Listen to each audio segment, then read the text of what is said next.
Imagine wanting to work, having the skills, and yet still being unable to find a stable job. For millions of people, this is not just a temporary problem, it's a daily reality. Lack of job opportunities doesn't just affect individuals, it also impacts society as a whole. It impacts families, communities, and entire cities. When people can't find work, they often face serious challenges like financial instability, stress, and uncertainty about their future. Paying bills, supporting a family, or even avoiding basic necessities becomes harder. Many Americans already live paycheck to paycheck, and without stable employment, one unexpected expense can lead to major problems. Jobs provide important benefits like health insurance, which many people lose when they're unemployed or forced to bounce from job to job. Even though the U.S. unemployment rate appears fairly low, that number doesn't tell the whole story. There are currently many reports showing long term unemployment. This brings up concerns of disencouragement, failure, and self loss of worth. The job market itself is also slowing down, with fewer new jobs opening and more people competing for the same positions. In many communities, especially ones affected by past injustices such as redlining, the lack of local job opportunities becomes even worse.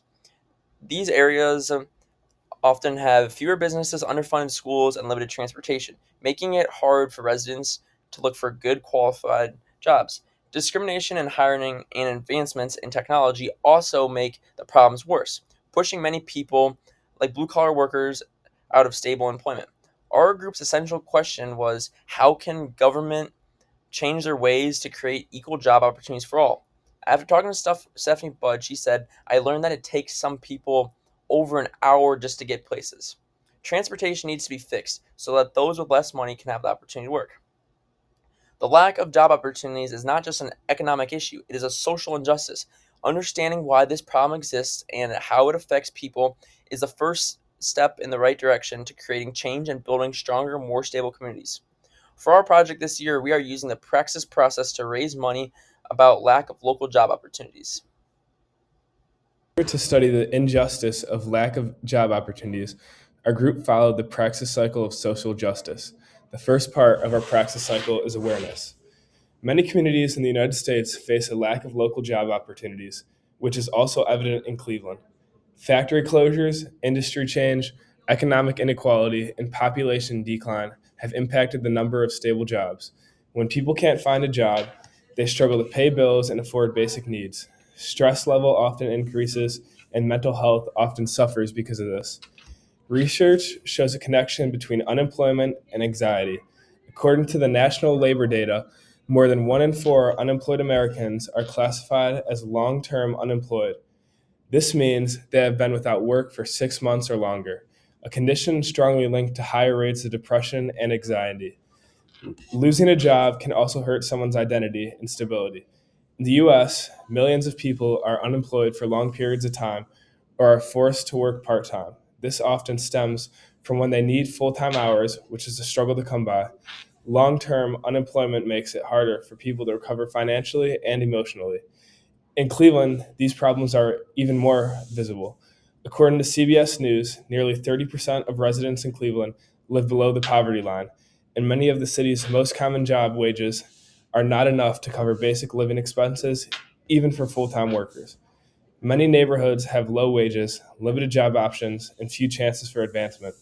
This creates cycles of poverty and stress that affect generations after generations. These conditions are also shown in the book Help Wanted. In this book, workers are scheduled for early shifts before 4 a.m. Hours are often inconsistent, schedules often change, and many workers must have 2 or 3 jobs just to survive. People are promised full time work and benefits, and this often disappears after management changes. Even when workers show up every day and work hard, they are left with unstable jobs. While the book is fiction, some of these events are based on real experiences. This shows how job systems can fail to support workers. The lack of local job opportunities not only affects individuals, it weakens families, hurt mental health, and it impacts entire communities. Catholic social teachings are also evident in the lack of local job opportunities. One major theme of Catholic social teaching is connected to the lack of local job opportunities is the dignity of work and the rights of workers. Catholic social teaching emphasizes that work is more than a way to earn money. It is a way for people to express their God-given dignity, support their families, and contribute meaningfully to their communities. Scripture reinforces this idea in Genesis 2:15, which states that God placed humans on earth to work and care for creation. When local jobs disappear, people are often forced to accept unstable or low-paying work or leave their communities entirely. This undermines the belief that all work should respect human dignity and provide security and purpose. Another important Catholic social teaching theme related to this issue is option for the poor and vulnerability. A lack of local employment disproportionately affects low income families who may not have the financial resources to relocate or commute long distances. Without stable work nearby, families can struggle to afford basic necessities such as food, housing, and healthcare. In Proverbs 31 8-9, Scripture tells us to speak up for those who cannot speak for themselves and defend the rights of the poor. Catholic social teaching urges society to prioritize those most in need, which includes investing in job opportunities that allow vulnerable communities to remain stable and supported. This issue also connects to the principle of subsidiarity, which teaches that social problems should be addressed at the most local level possible. When jobs are lost, decisions are often made by distant corporations or large systems that do not understand the specific needs of local communities. Catholic social teaching encourages empowering local governments, small businesses, and community organizations to create solutions such as job training programs and locally owned businesses that directly benefit residents. In addition, this issue reflects Gilmore's Holy Cross charism of inclusiveness, which calls us to form individuals who think critically and act compassionately to include everyone. Addressing local unemployment requires education, job training, and leadership development so people can build sustainable futures within their own communities. It also reflects the charism of hospitality, as stable local employment strengthens families by allowing parents and caregivers to remain present and provide consistent support for their children. Overall, Catholic social teachings makes it clear that the lack of local job opportunities is not just an economic problem but a moral issue. It affects human dignity, justice, family stability, and the community's well-being. Through CST, Scripture, and the Holy Cross charisms, we are called to respond with compassion, responsibility, and action. The second part of the Praxis cycle is analysis. Our group decided to interview two different individuals to gain a deeper understanding of the lack of local job opportunities. This included Stephanie Budd, the education manager at Foodstrong, and Amy Hill, senior vice president of the North American Human Resources for AmTrust Insurance. Before we attended these interviews, our group mainly believed that the lack of local job opportunities in Cleveland occurred due to the employees themselves. But these interviews changed our minds. In our interview with Stephanie Budd, we began to learn that the lack of jobs and high unemployment rates are very affected by systematic barriers such as the lack of funding and transportation issues in underfunded communities. Budd discussed that nonprofit organizations, such as the one she works for, rely strongly on donations, making it hard to maintain long-term jobs. Stephanie Budd even shared that what's hard to fund is the operations, which are your business and administrative essentials. It is shown that Foodstrong is dependent on volunteers more than actual paying workers.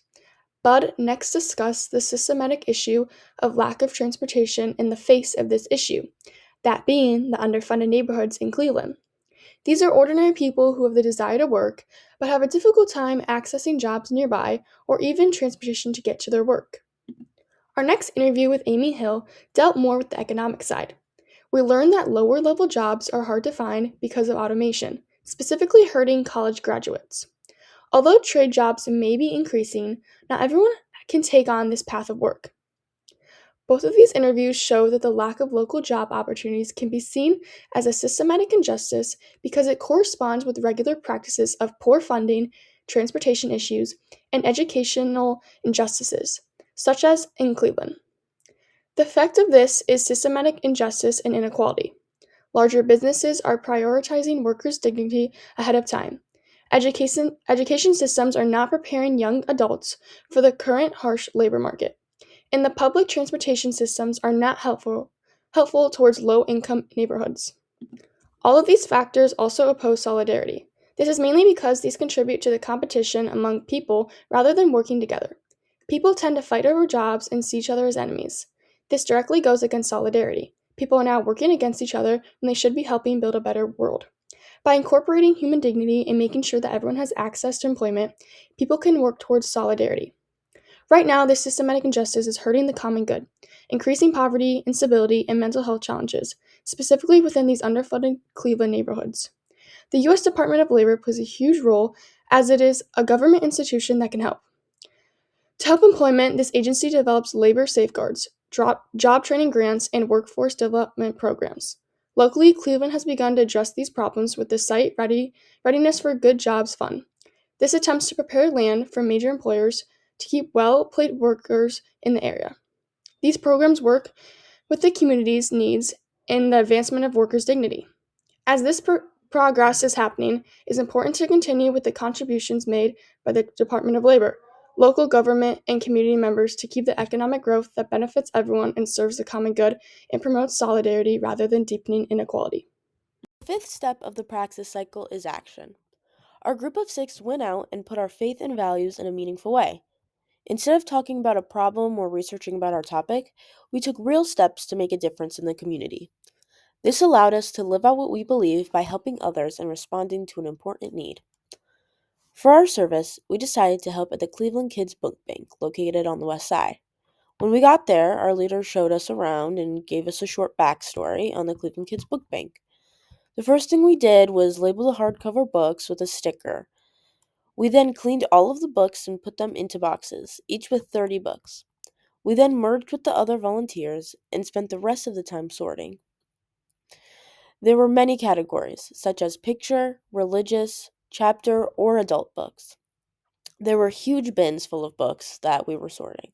This was definitely tiring, but our group got a lot of work done. Our shift also included meeting team members, volunteers, and finding books that we used to read when we were young. It was an amazing experience getting to know that we are helping with the organization that allows kids to come in and not have to worry about buying a book. It was also meaningful to know that we were helping children discover new books that they might find interest in and feel excited to read. This step of the praxis cycle is important because it is not just about thinking, but about taking action. Through service, we were able to apply our values in a real world setting and see the impact that our efforts have. Action leads to real change by helping others and reminding us that even small acts of service can make a positive and significant difference in others' lives. Action leads to real change, not just ideas. Goal is conclusion and next steps. Overall, our project helped us understand that the lack of job opportunities in Cleveland is a bigger problem than we originally thought. At the beginning of this project, we assumed unemployment was mostly due to people not trying hard enough. However, after our research, interviews, and service project, we saw that there are multiple things built into our system. Things such as automation, AI, unstable jobs, and the gaps in education make it extremely difficult for people to gain stable or even have full-time jobs. We also learned that many people have the desire to work and support themselves and their families, but they may not have access to the same opportunities as others. The cause of this is that whole communities struggle with poverty, which results in fewer chances for success in the business world. Understanding this changed our perspectives, and we realized that solving this issue requires the government and community to acknowledge this and make an effort. Our 2 interviews gave us multiple perspectives on why our system is set this way, but there are things we can do to help make that change. Action matters, and our service at the Cleveland Kids Book Bank showed that. By being able to help provide books for kids, we support education, which plays a massive part in creating future job opportunities. This showed us that even small acts of service can improve our community. Praxis taught us that learning more about the problem is very important, but taking action is what starts the change. In the future, continuing to volunteer with organizations like the Cleveland Kids Book Bank will give support to community and children's education. We can also encourage schools and businesses to create internships and programs for students. Finally, inviting local businesses to come speak at schools and give insight into possible career paths can make a huge difference.